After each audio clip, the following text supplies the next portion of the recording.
Hi weavers, నమస్కారము. ఎలా ఉన్నారు? అందరూ బాగున్నారా? ఈరోజు నేను మునక్కాయ ఆకుతో పప్పు చేస్తున్నానమ్మా. 1 గంట అయింది నానబెట్టాను. పెద్ద గ్లాసు నిండా పప్పు, 2 గ్లాసు నీళ్ళు పోసుకున్నాను కుక్కర్లో. Stove on చేస్తున్నానమ్మా. 2 టమాటాలు వేసుకుంటున్నాను, 1 ఉల్లిగడ్డ వేసుకుంటున్నాను పెద్దది, 8 పచ్చిమిరపకాయలు స్లిట్ చేసి వేసుకుంటున్నానమ్మా. ఇంకా కొత్తిమీర కాడలతో వేస్తున్నానమ్మా.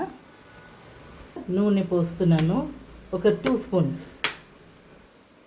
1 స్పూన్ కారం పసుపు వేస్తున్నానమ్మా.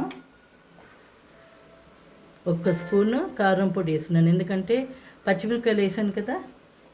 1 స్పూన్ ధనియాల powder, spoon ginger garlic paste అమ్మా. 150 గ్రామ్స్ నేను ఆకు తీసుకున్నాను, మునగాకు శుభ్రంగా కడిగి పెట్టుకున్నాను. ఇది వేసుకుంటున్నాను. ఇప్పుడు కలుపుకుందామమ్మా.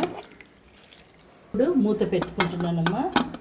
3 లేకపోతే 4 విజిల్కి ఆఫ్ చేసేసి. చూడమ్మా, పప్పు రుబ్బుకున్నాను.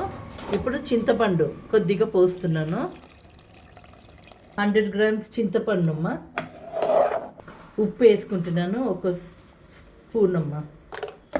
ఇది మంచిగా బాయిల్ కావాలి, ఎందుకంటే మనం చింతపండు రసం పోసాం కదా. బాయిల్ అయిన తర్వాత తాలింపు చేసుకుందాం. చూడమ్మా, బాయిల్ అయింది. ఇప్పుడు తాలింపు కోసం రెడీ చేసుకుంటున్నాను. నూనె వేస్తున్నాను, 2 స్పూన్ల నూనె వేస్తున్నాను. 5 వెల్లుల్లి కచ్చపక్క దంచి వేస్తున్నానమ్మా.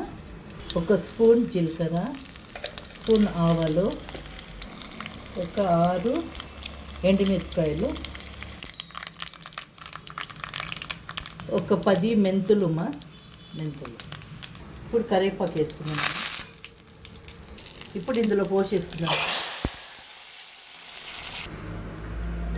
మునగాకులో చాలా మంచి బెనిఫిట్స్ ఉన్నాయమ్మా. తప్పకుండా వారంకి 2 సార్లు చేసుకొని తినండి.